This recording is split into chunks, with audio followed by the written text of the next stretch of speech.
আসসালামু আলাইকুম। আশা করি সবাই ভালো আছেন। আমরা আপনাদের দোয়া আল্লাহর অশেষ রহমতে ভালো আছি। এখন আমি নতুন করে আপনাদের মাঝে নতুন একটি ভিডিও শুরু করলাম। আমার ভিডিওটি কী তা দেখতে থাকুন, পুরো ভিডিও জুড়ে আমার সঙ্গে থাকুন। চলুন আপনাদেরকে নিয়ে আমার ভিডিওটা শুরু করা যাক। আজকে সকালে ঘুম থেকে ওঠার পর আপনাদের ভাইয়া আমাদের এদিকে খাল আছে, খাল থেকে একদম তাজা তাজা টাটকা টাটকা পাঁচমিশালি মাছ নিয়ে আসছে। সকাল 8টা-9টা হবে। তো এখন আমি দেখেন খুবই তরতাজা মাছ। এখন আমি মাছগুলো কেটে কুটে পরিষ্কার করে নিয়ে নিতেছি আপনাদের মাঝে। ততক্ষণ পর্যন্ত আমার সঙ্গে থাকুন। দেখুন আমি কাটি ধুই পরিষ্কার করে নিয়ে আসছি। এখন এগুলো একদম বড় সাইজের পুঁটি মাছ, একদম বড় সাইজের পুঁটি মাছ। যখন আমাদের নোয়াখালীতে বন্যা হয়েছে তখন আপনাদের ভাইয়া প্রতিদিন এই ছোটো মাছগুলো নিয়ে আসতো। পাঁচমিশালি অনেক ধরনের মাছ, কারণ মাছ সস্তা ছিল। অনেকের পজেট পুকুর এগুলো ডুবে মাছ বের হয়ে গেছে, এই জন্য প্রায় প্রতিদিনই এই ছোটো মাছগুলো নিয়ে আসতো।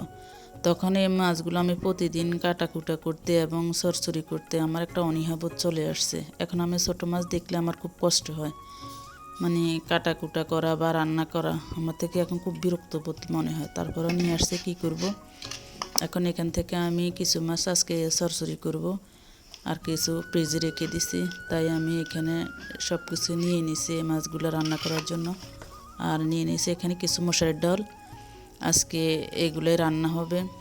তো আমি চুলার আগুন ধরাই দিতেছি। তো রান্না তো সবাই জানেন, বেশার কম রান্না সবাই জানে, আর এখানে দেখানেরও কিছু নাই। তারপরে আপনাদেরকে একটু দেখাই দিতেছি এক ঝলকে। আপনাদের ভাইয়ের এই মাছগুলো অনেক পছন্দ, ছোটো মাছ তার এত পছন্দ, সেই মানে যেখানে দেখে ছোটো মাছ নিয়ে আসে। কিন্তু ছোটো মাছ কাটাকুটা করতে পরিষ্কার করতে অনেক সময় লাগে। আজকে আমার 12টা বাজে 13টা হয়েছে এই মাছগুলো কাটাকুটা করতে। তারপরে কী করব, তা আমি এখানে ভালো করে সকল মশলা মানে যে যা মশলা লাগে সকল কিছু দিয়ে আমি ভালো করে কষিয়ে নিছি। ছোটো মাছ সময় লাগে না বেশি, এই জন্য আগে মশলাগুলো ভালো করে কষায় নিতে হয়।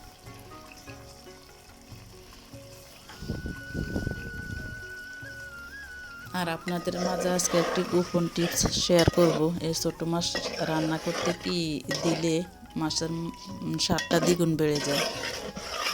আপনাদের সাথে আজকে আমি গোপনে একটা টিপস শেয়ার করব। আপনাদের ভাইয়া প্রায় সময় বলে, তুমি যদি ছোটো মাছ সরসরি করো অনেক স্বাদ হয়, কিন্তু স্বাদ করার জন্য কিছু টিপস লাগে। তো আমি এখানে দিয়ে দিচ্ছি কিছু কাঁচামরিচ, আর দিয়ে দিচ্ছি কিছু টমেটো,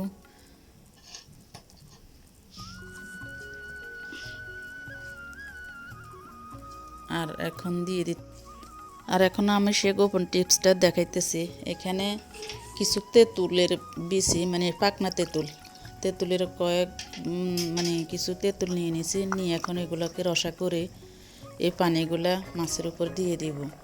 তো মাছের সরসরি মাছের স্বাদটা দ্বিগুণ বেড়ে যায়। আর দিয়ে দিবে একটি 5 টাকা দামের একটা ম্যাজিক মশলা, তাহলে অনেক টেস্টি অনেক স্বাদ হয় গুঁড়া মাছ। তো এগুলো দিয়ে আমি এখানে এর উপরে দিয়ে দিচ্ছি ধনিয়া পাতা। দেখুন মাছটা হয়ে গেছে, এখন আমি চুলা থেকে নামাই নিচ্ছি। আমার ভিডিওটি যদি আপনাদের মাঝে কোনো অংশে একটু ভালো লেগে থাকে তাহলে অবশ্যই যারা ইউটিউব থেকে দেখছেন তারা লাইক, কমেন্ট, শেয়ার, সাবস্ক্রাইব করে আমার পাশে থাকবেন, বেল আইকনটি বাজিয়ে দেবেন। আর যারা ফেসবুক পেজ থেকে দেখছেন তারা অবশ্যই ফলো করে লাইক দিয়ে আমার পাশে থাকবেন। তাহলে আজকের মতো আল্লাহ হাফেজ।